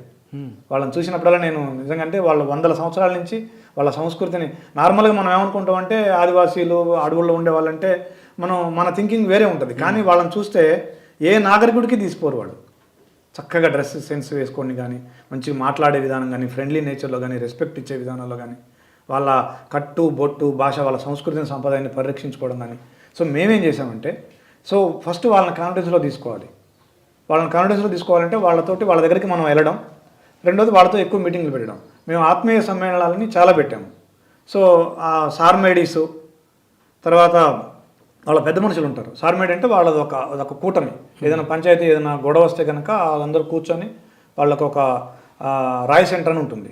ఆ రాయ్ సెంటర్ అంటే వాళ్ళది ఒక సిస్టమ్. అది ఆ సిస్టంలో వాళ్ళకి ఏదైనా ఇష్యూ కుటుంబంలో కానీ అన్నదమ్ముల మధ్య కానీ ఏదైనా ఇష్యూ వస్తే అక్కడ కూర్చొని వాళ్ళు డిస్కస్ చేసుకొని దాన్ని సాల్వ్ చేసుకుంటారు. దాదాపు మన దాకా రారు వాళ్ళు. సో నేను మా ఎస్ఐలు సిఐలు కూడా చెప్పింది ఏంటంటే, యూ రెస్పెక్ట్ దేర్ కస్టమ్స్. మేము పెట్టిన ఆత్మీయ సమ్మేళనాల్లో కూడా వాళ్ళ రిక్వెస్ట్ వాళ్ళ డిమాండ్ కూడా అదే ఉండేది. సార్ మా సంస్కృతి సంప్రదాయాన్ని గౌరవించిన, అందుకే నేను ఫస్ట్ రాగానే మా ఎస్ఐలు సిఐలు చెప్పాను, you respect their customs and traditions. వాళ్ళ పెద్ద మనుషులు, వాళ్ళకి విలువ ఇవ్వండి, వాళ్ళు చెప్పిన విషయాల్ని విని లాకి ఇబ్బంది రాకుండా చేసుకోండి. అదేవిధంగా ఎవరైనా ఇప్పుడు నార్మల్గా సివిలైజ్డ్ అని చెప్పుకునే బయట ప్రాంతాల్లోనే పోలీస్ దగ్గరికి రావాలంటే భయం. ఇట్లాంటి దగ్గర ఇంకా భయపడవచ్చు. కాబట్టి ఎవరైనా పెద్ద మనుషులను తీసుకొస్తే మీరు డిస్కరేజ్ చేయొద్దు, ఎంకరేజ్ చేయండి, వాళ్ళని యాక్సెప్ట్ చేయండి, వాళ్ళని కూర్చోబెట్టండి, మాట్లాడండి. వాళ్ళ మాట ఫస్ట్ వాళ్ళని మాట్లాడండి, పెద్ద మనిషిని సార్మేడిని మాట్లాడండి, వాళ్ళని వినండి అని చెప్పాము. తర్వాత వాళ్ళ దగ్గరికి వెళ్ళే వాళ్ళము, వాళ్ళతోటి కమ్యూనిటీ పోలీసింగ్ యాక్టివిటీస్ చేసేవాళ్ళము, వాళ్ళతోటి ఆత్మీయ సమావేశాలు పెట్టాము, చాలా కమ్యూనిటీ పోలీసింగ్ యాక్టివిటీస్ చేసాము. ఇవన్నీ కూడా to win over their hearts. Okay. So police అంటే నార్మల్గా ఏంటంటే ఎవరైనా సరే, ఇప్పుడు మీకు నాకు రిలేషన్ ఒక ఏమాత్రం అటాచ్మెంట్ లేదనుకోండి, మీ మీద నాకు ఏ ఒపీనియన్ ఉండొచ్చు, అది గుడ్ అయి ఉండొచ్చు, బ్యాడ్ అయి ఉండొచ్చు. కానీ ఒక అటాచ్మెంట్ అంటూ ఉంటే మోస్ట్ ప్రాబబ్లీ పాజిటివ్ ఒపీనియన్కే అవకాశం లేదు. అటాచ్మెంట్ ఉంటే మీరు ఎట్లా ఉంటే, మీరు గుడ్ అయితే గుడ్ ఒపీనియన్ ఉంటుంది, బ్యాడ్ అయితే బ్యాడ్ ఒపీనియన్ ఉంటుంది. So when we're good, why don't we contact them, why don't we go to them అని మేము అనుకొని మేము వాళ్ళ దగ్గరికి వెళ్ళి వాళ్ళకి మేము మిగతా డిపార్ట్మెంట్లు మేము ఏం చెప్తామంటే, మీకు రెవెన్యూలో పని ఉంది, మీకు హాస్పిటల్లో పని ఉంది, మీకు ఫారెస్ట్లో పని ఉంది, మీరు ఎక్కడికి పోవద్దు, మా పోలీస్ స్టేషన్కి రండి. మా ఎస్ఐ గారు వెళ్ళి మిమ్మల్ని తీసుకొని వెళ్ళి వాళ్ళ దగ్గరికి వెళ్ళి కూర్చొని ఆ పని చేయిస్తారు. That is our responsibility. We always tell it. అట్లా చెప్పేవాళ్ళం. సో దాని ఇన్పుట్స్ ఎలాగున్నాయండి? చాలా బాగున్నాయండి, చాలా బాగున్నాయి. ఇప్పుడు ఈ జిల్లాలో నేను వచ్చి 14 నెలలు అయింది, ఒక్క చిన్న ఇన్సిడెంట్ కూడా జరగలేదు. ఇక్కడ ఉన్నటువంటి పెద్దలు అందరూ కూడా మాతో రెగ్యులర్గా టచ్లో ఉన్నారు. మేము నా ఆఫీస్లో కానీ లేదంటే వాళ్ళ రాయ్ సెంటర్ మీటింగ్స్కి మేము వెళ్ళడం కానీ, వాళ్ళతో ఆత్మీయ సమ్మేళనాలు దాదాపు 1000 మందిని పిలిచి 2 చోట్ల పెట్టాము. ఒకటి ఆసిఫాబాద్లో పెట్టాము, ఒకటి సిర్పూరియోలో పెట్టాము. 2 చోట్ల కూడా 1000 మందిని పిలిచి వాళ్ళతో పాటు మేము భోజనం చేసి నిలబడి మాట్లాడి వాళ్ళ సమస్యలు తెలుసుకొని, సో వాళ్ళతో ఒక కుటుంబ సభ్యుల్లా కలిసిపోయాము. దాంతో ఆ ప్రాబ్లం చాలా వరకు, దానివల్ల పోలీస్ అంటే రెస్పెక్ట్ పెరిగింది, చాలా పెరిగింది. పోలీసు ఉన్నది మన కోసమే. మా కాన్సెప్ట్ కూడా పోలీసులు మీకోసం టైటిల్ అది దాదాపుగా 10 ఏళ్ల నుంచి ఉంది. మహేష్ భగవత్ సార్ నుంచి ఉంది, సార్ టైం నుంచి ఉంది. ఆ కాన్సెప్ట్ని మార్చకుండా పోలీసులు మీకోసం అనే కాన్సెప్ట్ తోటి, హెడ్డింగ్ తోటి మేము ఇక్కడ కార్యక్రమాలు చేస్తాం. ఓకే, అదొక దాని లింక్ ఇంకోటి ఉందన్నారు, గోండు. ఎస్ అండి, అది ఇప్పుడు చెప్తాను నేను. ఆదివాసీ ఇష్యూ తర్వాత పోడు ల్యాండ్స్ ఇష్యూలో మేము తీసుకున్న స్టాండ్ ఏంటంటే, పోడు ల్యాండ్స్ అంటే నార్మల్గా ఫారెస్ట్ డిపార్ట్మెంట్ ఉంది. They have their responsibilities, they have their duties. వాళ్ళు లీగల్గా చేయాల్సిన డ్యూటీస్ ఉన్నాయి. అదే సమయంలో ఇక్కడ అడవి మీద ఆధారపడి బతికేవాళ్ళు, గోండ్స్ కానివ్వండి, కోయాలు కానివ్వండి, పీటీజీలు, ప్రిమిటివ్ ట్రైబల్ గ్రూప్స్, తోటి, ఆంద్ ఇలాంటి వాళ్ళు, వీళ్ళు కానివ్వండి, వీళ్ళందరూ అడవి మీద ఆధారపడి బతికేవాళ్ళు. పాపం వీళ్ళు బేసిక్గా ఏంటంటే బయట వాళ్ళలాగా 10 ఎకరాలు 20 ఎకరాల గురించి వీళ్ళు ఎప్పుడు ఆలోచించరు. 1 ఎకరం 2 ఎకరాలు మనకి ఎంతో కొంత సస్టైనబుల్, మనం బతకడానికి ఎంత వీలైతే అంత ఉండాలని వాళ్ళు అనుకుంటారు. సో అయితే ఈ పోడు ల్యాండ్ ఇష్యూలో ఫారెస్ట్ డిపార్ట్మెంట్కి, ఆదివాసీస్కి, గిరిజనులకి మధ్య కన్ఫ్రంటేషన్ కామన్. అది they will try to protect. వీళ్ళేమో కొద్దిగా మేము బతకాలి కదా, మేము వ్యవసాయం చేసుకోవాలి కదా అనే కాన్సెప్ట్లు ఉంటారు. అట్లాంటప్పుడు we play a coordinator role. మేము ఫస్ట్ ఏం చేస్తామంటే, మా ఎస్ఎల్సీఏలకి, మా డిఎస్పీలకు కూడా నేను చెప్పింది ఒకటే, మేము ఫస్ట్ ఎక్కడైనా ప్రాబ్లం ఉందంటే ముందు మేము వెళ్తాం ఆ ఊరికి వెళ్ళి, మా సిఐ వెళ్ళి ఆ ఊరి పెద్ద మనిషితో మాట్లాడి we take them into confidence and we will make them to take us into confidence. మేము పోలీస్ అనేవాళ్ళు ఈ జిల్లాలో ఎప్పుడూ మీ పక్షమే, మేము మీకు ఎప్పుడు కళ్ళలో కూడా హాని చేయము, ప్రొవైడెడ్ మీరు మాత్రం ఫారెస్ట్ వాళ్ళ మీద ఎట్టి పరిస్థితుల్లో ఫిజికల్ అటాక్స్ చేయకూడదు. ఫారెస్ట్ వాళ్ళు చెప్పినట్టు వినాలి, రెవెన్యూ వాళ్ళు చెప్పినట్టు వినాలి. ఏదన్నా ఉంటే మీకు వాళ్ళకి ప్రాబ్లం ఉంటే కూర్చొని మాట్లాడదాము, ఎక్కడో ఒక దగ్గర అమికల్గా సెట్ చేద్దాం. ఆ కాన్సెప్ట్ తీసుకున్నాం మేము. తీసుకోవడం వల్ల లాస్ట్ 14 monthsగా నార్మల్గా జూన్, జూలై, ఆగస్టులో ఈ పోడు ల్యాండ్ ఇష్యూ బాగా సివియర్గా ఉంటుంది. ఎందుకంటే కొత్తగా వీళ్ళు క్రాప్ వేస్తుంటారు, కొత్తగా ఇది చేసుకుంటారు. అయినా కానీ మేము ఇక్కడ ఈ జిల్లాలో ఎక్కడ ఎలాంటి మేజర్ ఇన్సిడెంట్ లేకుండా, because of this strategy a major incident లేకుండా అది మేము సబ్సైడ్ చేయగలిగాం ఆ ఇష్యూని. ఇక మూడో ఇష్యూ మీరన్నది మావోయిస్ట్ ఇష్యూ. ఈ మావోయిజం అనేది ఎస్పెషల్లీ పాత ఆదిలాబాద్ జిల్లాలో, ఎస్పెషల్లీ ఈ కుమ్రంభీం ఆసిఫాబాద్ జిల్లాకి, ఎస్పెషల్లీ మీరు అన్నట్టు తిర్యాని, మంగీదళం కావచ్చు, లేదంటే లింగాపూర్ ఏరియాలో ఉన్న విలేజెస్ కావచ్చు, ఎస్పెషల్లీ ఇక్కడ కొద్దిగా అడవులు కానీ, తర్వాత గుట్ట ప్రాంతాలు కానీ, ఈ లోయ ప్రాంతాలు కానీ ఉంటాయి, వాళ్ళకి కొద్దిగా అనుకూలంగా ఉండే ఏరియా. తర్వాత మనకి ఇటు మహారాష్ట్ర గడ్చిరోలి జిల్లా బోర్డర్ ఉంది, ఇటు ఛత్తీస్గఢ్ జిల్లా కూడా, ఛత్తీస్గఢ్ రాష్ట్రం కూడా కొద్దిగా దగ్గరలో ఉంది, మనకి డైరెక్ట్ బోర్డర్ లేదు, ఒక 10-15 కిలోమీటర్ల డిస్టెన్స్లో ఉంది మన జిల్లాకి. సో దానివల్ల మనకి వచ్చే అవకాశం ఉంది. సో దాంతో మనకి ఇటు చింతలమానేపల్లి కానీ, పెంచికల్పేట కానీ, బెజ్జూర్ కానీ, లేదంటే ఇటు తిర్యాని కానీ, ఇటు లింగాపూర్ కానీ, ఈ మండలాల్లో కొద్దిగా ఈ ప్రాబ్లం ఉండే అవకాశం ఉంది. దానికోసం మళ్ళీ సేమ్ స్ట్రాటజీ, మళ్ళీ ప్రజల దగ్గరికి వెళ్ళడం. ఎందుకంటే మేము ప్రజలకు ఒకటే చెప్తాం ఎప్పుడు కూడా, ప్రజలకి మేము ప్రతిసారి చెప్పే కాన్సెప్ట్ ఏంటంటే, ఫర్ ఎగ్జాంపుల్ ఒకవేళ మావోయిస్ట్ వచ్చాడు అనుకోండి, ఆయన గట్టిగా 2 రోజులు మీ ఊళ్ళో ఉండగలడా? ఉండలేడు. ఒక 2 రోజులు ఉండలేని వ్యక్తి వచ్చి మీ దగ్గర మీ అన్నం తిని, మీ టీ తాగి, మీ ఫ్యాన్ కింద పడుకొని పోయే వ్యక్తి మీకేం సహాయం చేయగలడు? మీకు నిజంగా సహాయం చేయాలంటే పోలీస్ చేయాలి, లేదా కలెక్టర్ గారు చేయాలి, గవర్నమెంట్ చేస్తుంది. గవర్నమెంట్ మీకు రైతు బంధు ఇస్తుంది, పెన్షన్లు ఇస్తున్నది, రేషన్ ఇస్తుంది, మీకు స్కూల్ ఇచ్చేది గవర్నమెంట్, మీకు రోడ్డు ఇచ్చేది గవర్నమెంట్, మీకు హాస్పిటల్ ఇచ్చేది గవర్నమెంట్. మరి మీకు ఏదైనా సహాయం చేసేవాళ్ళు కావాలా, మీ దగ్గరకు వచ్చి మీ అన్నం తినిపోయే వాళ్ళు కావాలా? మీరే ఆలోచించుకోండి. That is the concept we always say to them. So మీరు ఆలోచించుకోండి, మనకి సహాయం చేసేవాడు, మీరు ఆల్రెడీ ఇబ్బంది పడుతున్నారు, మీరు అడవుల్లో ఉంటున్నారు, మీకు సరైన రోడ్లు లేవు, సరైన స్కూలింగ్ లేదు, మీ పిల్లలకి సరైన విద్యా ఉపాధి లేదు. అలాంటప్పుడు ఇంకా మీరు వాళ్ళని నమ్మి ఉన్న రోడ్లని, ఉన్న ఉపాధిని, ఉన్న విద్యని మీరు పాడు చేసుకుంటే ఎట్లా? Please come out of that feelings of that opinions మేము మీకోసం ఉన్నాం, రండి బయటికి రండి, మనందరం కలిసి పని చేసుకున్నాం అని చెప్పేసి మేము దీంట్లో భాగంగా ఇంకేం చేస్తున్నాం అంటే వాళ్ళని చైతన్యవంతం చేయడంతో పాటుగా వాళ్ళకు కొన్ని పోలీస్ తరఫున మేము చేయగలిగే సహాయం చేయటం. ఫర్ ఎగ్జాంపుల్ ఒక ఊరు వెళ్ళాం, ఇక్కడ ఎట్లా ఉంటుందంటే ఒక 8 నుంచి 10 ఇళ్ళు ఒక విలేజ్ కనపడదు మనకి. మిగతా ఏరియాల్లో కనీసం 100 ఇళ్ళు ఉంటాయి ఒక ఊరు అంటే. ఇక్కడ 8-10 ఇళ్ళు పాపం వాళ్ళు ఒక 5 కిలోమీటర్లు గుట్టెక్కాలి.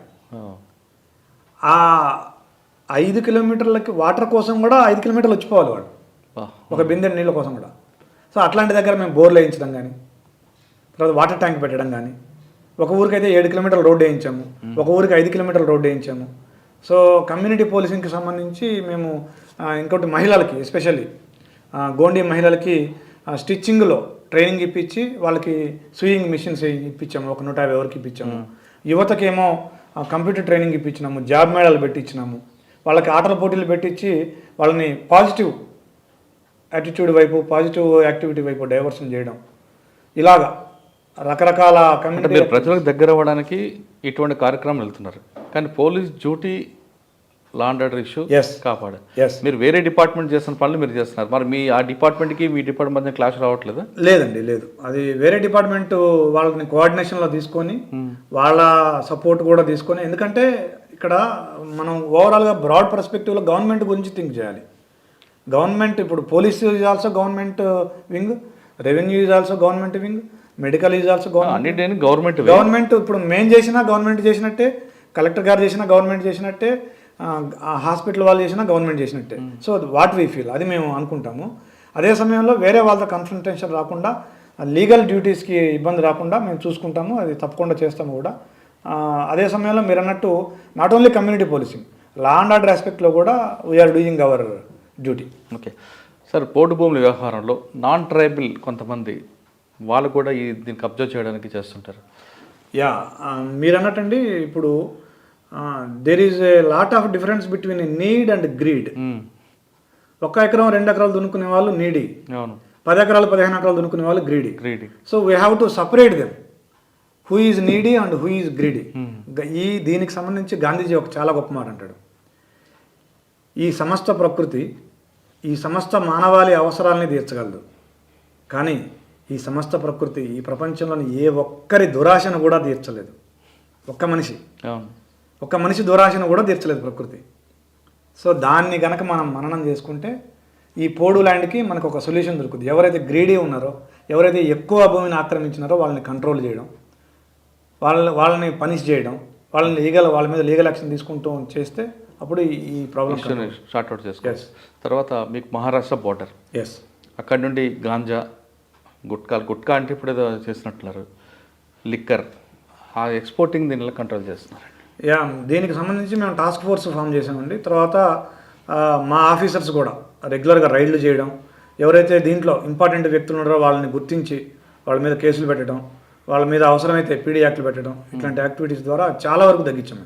ఇక్కడ ఎక్కువ ఆర్గనైజ్డ్ క్రైమ్ ఏం కనిపిస్తుంటుందండి? ఇక్కడ ఆర్గనైజ్డ్ బేసిక్గా అంటే కొంతవరకు మట్కా, అది కూడా ఇండివిజువల్, ఆర్గనైజ్డ్ కాదు. కాగజ్నగర్ ఏరియాలో మట్కా ఒకటి కనిపిస్తుంది.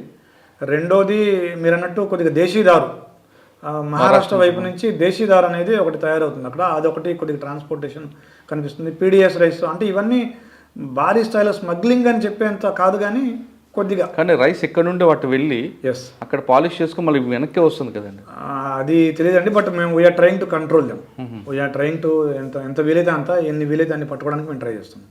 అచ్చా, ఇంకా మీకు మార్క్ ఇక్కడ ఆసిఫాబాద్లో ఇంకా ఏం చేయాలని మీ ప్లాన్ ఆఫ్ యాక్షన్ అండి? ఇప్పుడు ఆల్రెడీ మీరు కమ్యూనిటీ పోలీసింగ్ చేశారు, మావోయిజం చెప్తున్నారు, మన గోండి సమస్యను పరిష్కారం చూపిస్తున్నారు. ఇంకా దీన్ని మీ మార్క్ ఉండిపోవాలంటే ఏం చేయాలి? అంటే మీకు గోల్ ఉంటుంది కదా దీన్ని. ఎస్ అండి, అంటే ఏ ఆఫీసర్కైనా ఒకటండి, అంటే ఇప్పటివరకు నేను చెప్పిన దానికి మళ్ళీ ఒక డిస్క్లైమర్, నేను చేశాను అనే దానికంటే మేము చేసాము అనేది టీం వర్క్. దయచేసి అది అందరూ కూడా దాన్ని ఆలోచించండి, ఎందుకంటే అలాగా ఫీల్ అవ్వండి నేను అన్నట్టు. ఎందుకంటే ఇప్పుడు నేను ఒక రోడ్ వేసానంటే నేను వేసినట్టు కదా, నా పోలీస్ స్టేషన్లో హోంగార్డ్ నుంచి మొదలు పెడితే నా వరకు, నన్ను సపోర్ట్ చేసిన ఐజీ గారు, డీజీ గారి వరకు అందరి పాత్ర ఉంది దాంట్లో. నేను ఒక కేసు డిటెక్ట్ చేశానంటే అది నా హోంగార్డ్ నుంచి మొదలుపెట్టి నా డిఎస్పీ, నా అడిషనల్ ఎస్పీ వరకు అందరూ సపోర్ట్ చేయడం వల్లనే అది చేశాను. I'm giving due respect to my subordinates who worked with me, and I'm giving due respect to my superiors who guided me. So అదొక కాన్సెప్ట్.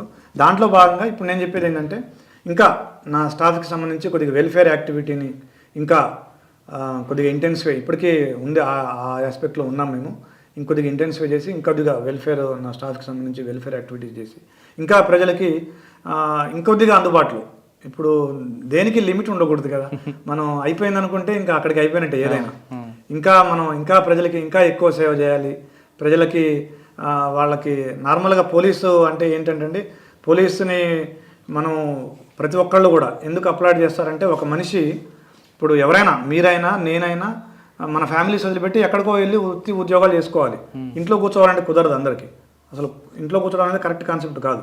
సో అట్లా కావాలంటే పోలీసింగ్ ఉండాలి, better policing, law and order ఉంది, నా family ఎక్కడ ఉన్నా నా family సేఫ్గా ఉంటుంది అనే ఆలోచన ఉన్నప్పుడే మన పని మనం ప్రశాంతంగా చేయగలం. దానివల్ల సమాజానికి లాభం, దేశానికి లాభం, ఆర్థిక లాభం.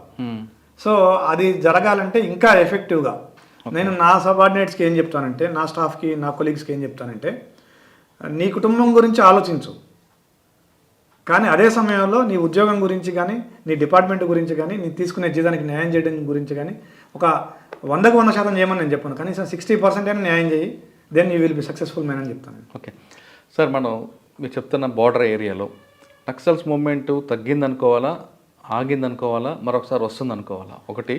నెంబర్ 2, గతంలో ఐడియాలజీలతో వెళ్ళే వ్యక్తులు ఉండేవారు పార్టీలోకి, ఇప్పుడు ఆ క్యారెక్టర్ కనిపిస్తుందా? లేదు ఏదో ఈ రెండు తుపాకీ పట్టుకోవాలన్నా లేదా ఏదో వాడు వ్యక్తిగత కక్షలు తీసుకోవడానికి వెళ్ళే వాళ్ళు కనిపిస్తున్నారు. Yes sir.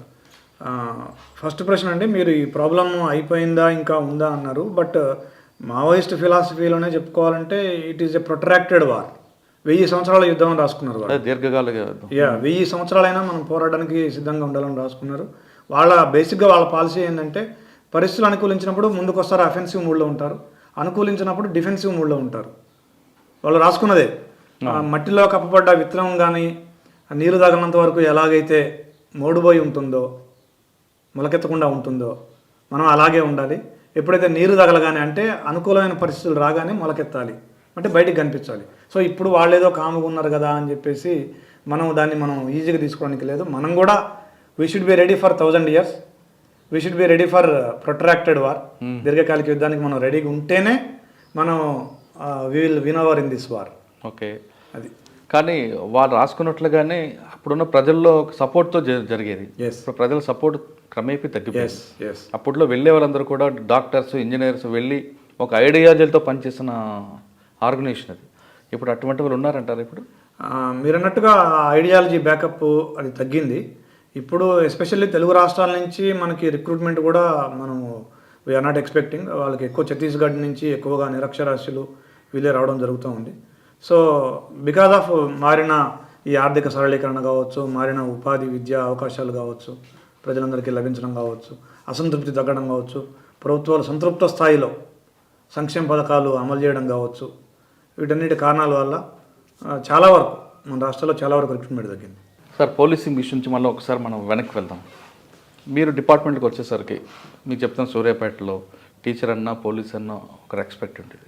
మీరు కూడా కొంతమంది పోలీస్ ఆఫీసర్ని చూస్తుంటారు, అరే పోలీస్ అంటే ఇలా ఉండాలరా అని ఒక మైండ్ సెట్ ఉంటుంటుంది. డిపార్ట్మెంట్కి వచ్చినప్పుడు ఒక సిచ్యువేషన్ ఉండేది. ఖమ్మం, మహబూబాబాద్, గూడూరు లాంటిలో ప్రజలకి బాగా రెస్పెక్ట్ ఇస్తారు. ప్రజలు పోలీసులు అంటే రెస్పెక్ట్ ఇచ్చేవారు. ఇది క్రమేపీ తగ్గుతూ వస్తుంది. ఇప్పుడు పోలీస్ ఉద్యోగం అంటే కత్తి మీద సాములాగా వస్తుంది. పోలీసు ఇద్దరు పక్షాలకు కూడా న్యాయం చేయడం అనేది ఇంపాసిబుల్. పోలీస్ మాట వేదం అనే రోజులు పోయాయి. పోలీస్ చెప్పింది నిజమా కాదా అబద్ధం అని కాకుండా వాళ్ళు రకరకాల ప్లాట్ఫామ్స్లో వెళ్తున్నారు. ఇటువంటి పరిస్థితుల్లో పోలీస్ ఉద్యోగం ఏ విధంగా చేయాలనుకుంటున్నారు? అంటే ముందుకు వెళ్ళినా తప్పే, వెనక్కి వచ్చినా తప్పే సిచ్యువేషన్. ఒకటండి, ఇప్పుడు పోలీస్ కానీ జ్యుడిషియరీ కానీ ఈ రెండిట్లో ఇమేజ్ నాకు ట్రైనింగ్లో చెప్పిన మొదటి లెసన్ ఏంటంటే, police is the first judge. ఇప్పుడు ఒక ఇద్దరు కొట్టుకుంటున్నారు, ఒక పోలీస్ వెళ్ళి విడదీస్తే ఇద్దరు కొట్టుకుంటుంటారు. పోలీస్ వెళ్ళి ఎవరు అగ్రెసరు, ఫస్ట్ ఎవరు కొట్టారు అనేది కానిస్టేబుల్ డిసైడ్ చేయాలి. చేసి ఇతని దగ్గర పిటిషన్ తీసుకుని ఇతని మీద కేసు కట్టాలి. అంటే మనం న్యాయం ఎక్కడుంది, ఎవరిది తప్పు ఎవరిది ఒప్పు, ఏది ధర్మం ఏది అధర్మం అని చేసేంత అధికారం మనకు వచ్చింది.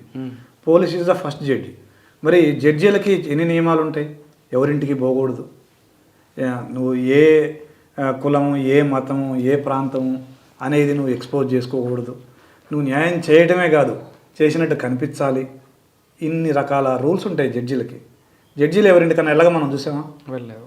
మరి పోలీస్ ఎందుకు అవన్నీ ఫాలో అవ్వట్లేదు? మనం కూడా ఫస్ట్ జడ్జే కదా. మనం కూడా జడ్జీలాగా నిష్పక్షపాతంగా image, what I always say, your image always follows you wear ever you go in police. Correct. అది నీకు ఫర్ ఎగ్జాంపుల్ నాకు ఇక్కడ నుంచి ఒక దగ్గరికి ట్రాన్స్ఫర్ అయిందంటే నాకంటే ముందు నా ఇమేజ్ వెళ్తుంది. అవును, అక్కడ కూర్చుంటుంది. ఎలా అంటాడు, ఏంటి, ఎక్కడ, కోపం ఎక్కువ, మంచా, నవ్వుతాడా, ఇవన్నీ. సో నువ్వు ఆ ఇమేజ్ని బిల్డప్ చేసుకోవాలి. మనకి ఆ ఇమేజ్ కనుక ఉంటే, లేదు ఈయన నిష్పక్షపాతంగా ఉంటాడు, ఈయన బయాస్డ్ కాదు, ఈయనకి వేరే అదర్ ఇంటెన్షన్స్ లేవు, వేరే ఉద్దేశాలు లేవు, వేరే ప్రయోజనాలు ఆశించడు అనేది కనుక ప్రజల్లో లేదా కక్షిదారుల్లో ఇరు వర్గాల మధ్యలో అది వచ్చినప్పుడు ఖచ్చితంగా మన మాట వింటారు, మన మాట వినాల్సిందే వాళ్ళు. ఎందుకంటే you will be the first judge, you will be the deciding factor అక్కడ. అందుకే నేనేమంటా అంటే ఇమేజ్ బిల్డప్ చేసుకోండి అని చెప్తాను నేను మా సబార్డినేట్స్, మా కొలీగ్స్. అంటే ఇప్పుడున్న పరిస్థితుల్లో ఇమేజ్ ఉంటే దాదాపుగా చాలా వరకు సమస్యలు పరిస్థితి. ఎస్, ఎందుకంటే మీరు అనుకున్న హడ్డిల్స్ కూడా మనం నిష్పక్షపాతంగా చేస్తున్నాము, ఇతర ప్రయోజనాలు ఆశించకుండా చేస్తున్నామని ఎవరైతే ప్రెజర్ గ్రూప్స్ ఉన్నారో వాళ్ళు కూడా అనుకున్నప్పుడు వాళ్ళు కూడా మిమ్మల్ని ప్రెజర్ చేయరు. మీకు ఇతర ప్రయోజనాలు ముఖ్యమని వాళ్ళు భావించినప్పుడు మీ నెత్తినెక్కుతారు వాళ్ళు. ఓకే, ఒకటి. రెండోది, ఒకసారి పోలీస్ స్టేషన్లో కాకుండా రోడ్ల మీదే చిన్న దెబ్బ కొట్టేవారు గతంలో, ఏదైనా నేరం జరిగితే. ఇప్పుడున్న పరిస్థితుల్లో సోషల్ మీడియా ఎక్కువ యాక్టివ్ అవడంతో చిన్న ఆర్గ్యుమెంట్ జరిగినా అది పెద్ద వైరల్ అవుతుంది, లేదు కొట్టినా ఇంకా డబుల్ వైరల్ అవుతుంది. ఇటువంటి సెన్సిటివ్ ఇష్యూస్ని ఇప్పుడున్న సిచ్యువేషన్లో మీ వాళ్ళు ఎలా హ్యాండిల్ చేయాలండి? ఎస్ అండి, నేను పోలీస్ స్టేషన్కి వెళ్ళినప్పుడు ప్రతిసారి మా స్టాఫ్తో మాట్లాడినప్పుడు నేను చెప్పే మొదటి విషయం ఇది. మీరు ఫర్ ఎగ్జాంపుల్ ఎవరైనా 90s రిక్రూట్ అయిన వాళ్ళు ఉంటే, మీరు 30 ఏళ్ల కింద రిక్రూట్ అయినారు, ఆ రోజున్న పరిస్థితులు వేరు, ఈ రోజున్న పరిస్థితులు వేరు. ఇవాళ సోషల్ మీడియా అనే వెపన్ ఉంది. ఇప్పుడు 1 నిమిషం కింద జరిగిన సంఘటన అమెరికాలో ఉన్న వ్యక్తికి కూడా 2వ నిమిషంలో వెళ్ళిపోతుంది. అంత ఫాస్ట్గా ఉంది లోకం ఇప్పుడు, ప్రపంచం ఇప్పుడు. కాబట్టి యూ షుడ్ బి కేర్ఫుల్. నువ్వు ఇల్లీగల్గా నీకు లా ప్రొవైడ్ చేసిన అధికారాలు తప్ప ఏ అధికారాన్ని కూడా నువ్వు ఎక్సర్సైజ్ చేయొద్దు. You should respect the rights of the public. That's what I always say. Okay, ఇది కాకుండా మీ గ్రామానికి మీరేంటి ప్రైవేట్ కార్యక్రమాలు ఏం చేస్తున్నారు అంటే మీ మీద మార్క్ ఉండాలి? ఎస్ అండి, అవును. నేను నా ఫస్ట్ పోస్టింగ్ అండి 2011 నుంచి కూడా నేను మా గ్రామంలో చేస్తున్నాను. అది అనుకోకుండా అది జరిగింది. ఎట్లా అంటే నేను ఒకరోజు పొద్దున్నే పేపర్ చదువుతుంటే రోటరీ క్లబ్ వాళ్ళు 1,00,000 బెంచీలు ఇచ్చినారు స్కూల్స్ కానీ ఒక న్యూస్ చదివాను. అరే మన స్కూల్ కూడా ఇస్తే బాగుండేది కదా అని నాకు ఆలోచన వచ్చింది. వచ్చాక నేను అనుకున్నాను, నేను ఎప్పుడో 89 ఆ టైంలో మా స్కూల్ నుంచి బయటకు వచ్చాను. అది 2011, 22 ఏళ్ళు అయిపోయింది. ఇంకా మా స్కూల్కి ఎవరో ఒక గొప్ప వ్యక్తి దాతలు ఇచ్చుంటారులే అని నేను మా హెడ్ మాస్టర్ గారికి ఫోన్ కొడితే బెంచీలు ఉన్నాయంటే లేవన్నారు ఆయన అదే రోజు. సో వెంటనే అక్కడ గూడూరులో ఉన్న రోటరీ రెస్పాన్సిబుల్ పర్సన్కి ఫోన్ చేసి, ఇట్లా మా విలేజ్కి బెంచీలు కావాలంటే హైదరాబాద్ రోటరీ వాళ్ళని అడుగుదామంటే, ఆయన ఎవరినో అడిగి లేదంటే అయిపోయిందంటే మనమే ఇద్దాం అన్నాడు. అన్నాక పాపం వాళ్ళు అరేంజ్ చేశారు రోటరీ తరఫున. తీసుకెళ్ళాము 100 బెంచీలు, అప్పట్లోనే ఎంతో 1,00,000 రూపాయలు అంత వాల్యూ ఇచ్చాము. తీసుకెళ్ళాక ఆ ఊర్లో ప్రజలు, విద్యార్థులు, టీచర్ల ఆనందం చూసి నాకు చాలా ఆనందం అనిపించింది. అరే ఓకే, మనం ఒక సర్వీస్ చేస్తే ఇంత ఆనందం ఉంటుందా అని చెప్పేసి అప్పటి నుంచి మొదలుపెట్టి ఎవ్రీ ఇయర్ మా విలేజ్లో స్కూల్కి, ఎస్పెషల్లీ స్కూల్ మీద ఫోకస్ చేసి ఫస్ట్ వచ్చిన వాళ్ళకి స్కాలర్షిప్లు ఇవ్వడం, 10th ఫస్ట్ సెకండ్ వచ్చిన వాళ్ళకి స్కాలర్షిప్లు ఇవ్వడం, ఎవ్రీ ఇయర్ నోట్ బుక్స్ ఇప్పించడం, తర్వాత స్కూల్ బుక్స్ ఇప్పించడం, స్కూల్ బ్యాగ్స్ ఇప్పించడం, షూ ఇప్పించడం, తర్వాత స్కూల్లో లైబ్రరీ ఓపెన్ చేయించాము, తర్వాత మినరల్ వాటర్ ప్లాంట్ పెట్టించాము విలేజ్లో. లైబ్రరీ, ఎందుకంటే I know the importance of library in the growth and in the success of A person. So మా విలేజ్లో దాదాపుగా ఒక 7 లక్షల రూపాయల వ్యయంతో, అంటే నేనేం పెట్టుకోలేదు, దాతలు వాళ్ళతోటి ఒక లైబ్రరీ కూడా ఏర్పాటు చేయించాము. ఎందుకంటే మా విలేజ్ నుంచి కూడా ఒక 10 మంది ఎంప్లాయీస్ రావాలనేది నా కోరిక. అట్లాగా మా విలేజ్లో ఇంకా పెద్ద మంచి కార్యక్రమం ఏంటంటే, ఎప్పుడో 30 ఏళ్ల కిందనే ఎండిపోయిన చెరువుని ఆ ఊరి యువతంతా శ్రమదానం చేసి ఆ చెరువును కూడా నింపినారు. ఇప్పుడు మా ఊర్లో ఒక 10 అడుగుల లోతులోనే నీళ్లు ఉన్నాయి. So I'm happy. ఎందుకంటే నేను ఎందుకు చేస్తానంటే, మా ఊరికి నేను ఆ ఊరిలో పుట్టినాను, ఆ ఊరిలో గాలి పీల్చాను, నీళ్లు తాగాను, ఆ ఊరిలో పుట్టిన పంటను తిన్నాను, ఎస్పీ స్థాయికి వచ్చాను. మరి నేనే ఆ ఊరికి చేయకపోతే మరి ఆ ఊరిలో ఉండి వ్యవసాయం చేసుకునే వ్యక్తి చేయగలడా? నాకుంది, అదే నాకు ఒక అవకాశం ఉంది.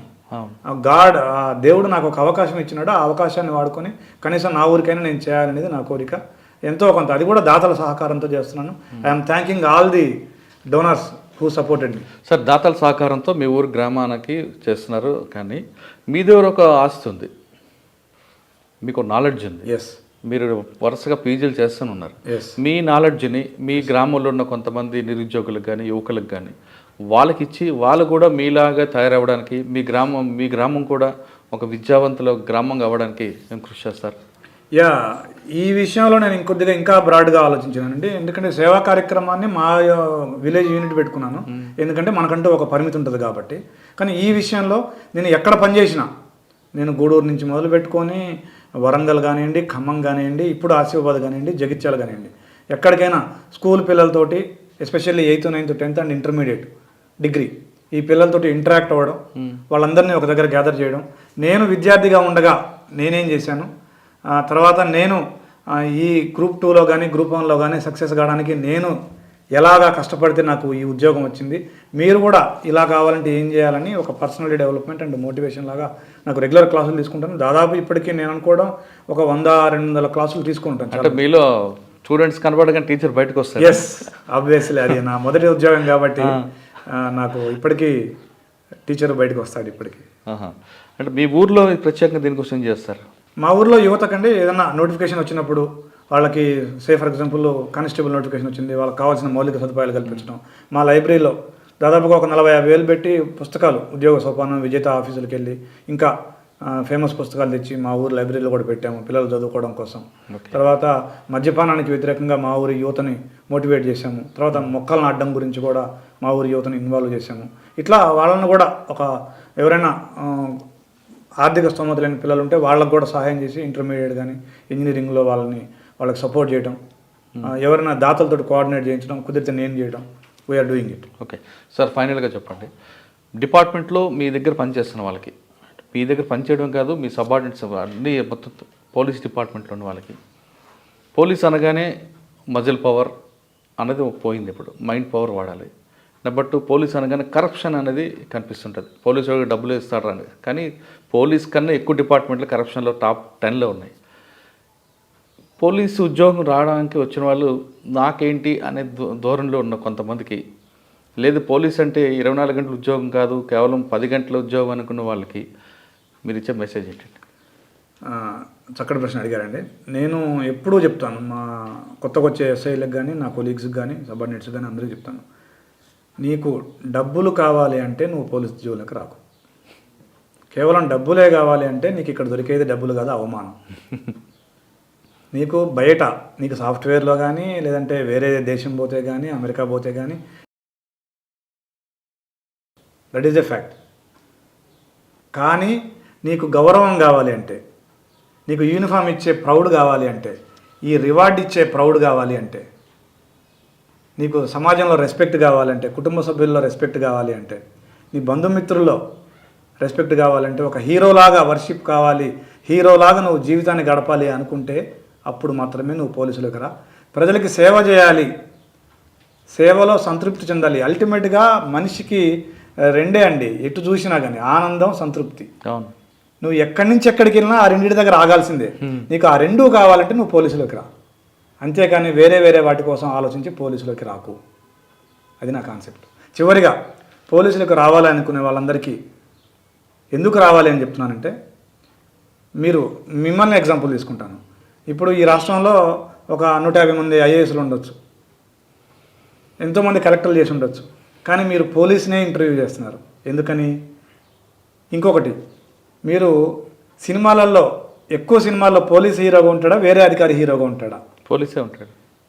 ఎందుకని అంటే సమాజంలో కానీ, మీడియాలో కానీ, ప్రజల ఒపీనియన్లో కానీ police is nothing but a hero. ఎక్కడొచ్చింది ఆ ఇమేజ్ అంటే, ప్రజలకి, నాకు కానీ మీకు కానీ ఎవరికైనా కష్టం వస్తే ఫస్ట్ తలుచుకునే దేవుణ్ణి. ఒకవేళ అతను నాస్తికుడు అయితే దేవుడి కంటే ముందే పోలీసునే తలుచుకుంటాడు. అవును.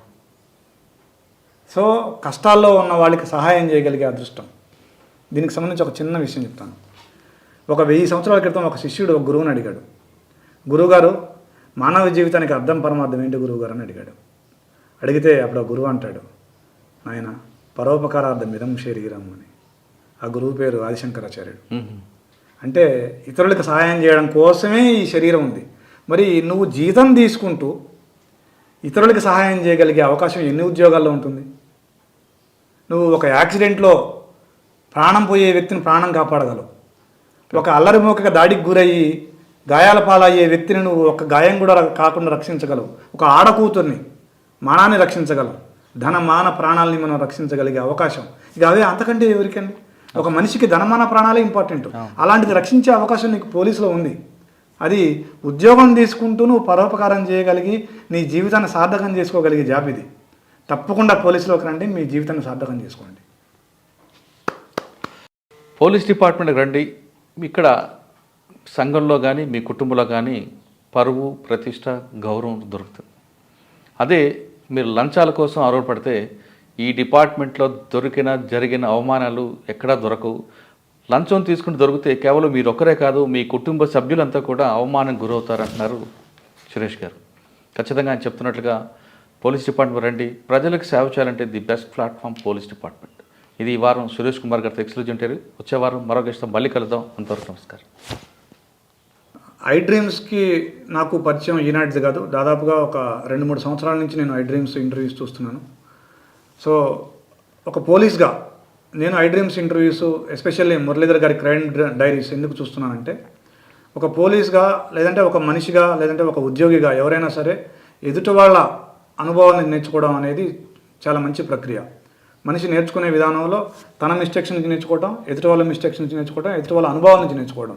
సో ఆ ప్రాసెస్ని నేను ఫాలో అవుతూ గొప్ప వ్యక్తులు, ఎందరో గొప్ప వ్యక్తులు, రిటైర్డ్ ఐపీఎస్లు, రిటైర్డ్ డీజీపీలు, రిటైర్డ్ ఎస్పీలు, అడిషనల్ ఎస్పీలు, వీళ్ళందరి ఇంటర్వ్యూలు వివిధ సందర్భాల్లో, ఒక దొంగతనం జరిగినప్పుడు, ఒక ప్రాపర్టీ అఫెన్స్ జరిగినప్పుడు, ఒక మర్డర్ జరిగినప్పుడు, ఒక కమ్యూనల్ ఇన్సిడెంట్ జరిగినప్పుడు, ఒక మావోయిస్ట్ ఇన్సిడెంట్ జరిగినప్పుడు వాళ్ళు ఎట్లా రెస్పాండ్ అయినారు, వాళ్ళు ఎట్లా డిపార్ట్మెంట్ పరంగా వాళ్ళ సబార్డినేట్స్ని ఎట్లా మోటివేట్ చేసినారు, ఆ అబ్స్టకిల్ నుంచి వాళ్ళు ఎట్లా ఓవర్కమ్ అయినారు అనేటువంటి అనేక సందేహాలకు నాకు ఐ డ్రీమ్స్ మురళీధర్ గారి క్రైమ్ డైరీస్ నాకు ఎన్నో సూచనలు, ఎన్నో సలహాలు, ఎన్నో పరిష్కారాలను ఇచ్చింది. దాన్ని నేను ఫాలో అయ్యాను. మీరందరూ కూడా చూడండి. మీ ఎస్పెషల్లీ ఆల్ పోలీస్ సోదరులందరికీ నేను చెప్పేది ఏంటంటే, తప్పకుండా చూడాల్సిన interviews with depth and with authority. Muralidhar గారు ఆయన మంచి హోంవర్క్ చేసి అందరితో మన గురించి ముందే తెలుసుకొని అందరితోటి మాట్లాడి వచ్చి చేస్తున్నారు. కాబట్టి ఇది నిజంగా భవిష్యత్ తరాలకు ఉపయోగపడే ఇంటర్వ్యూస్. వీటిని తప్పకుండా చూడండి. Thank you very much.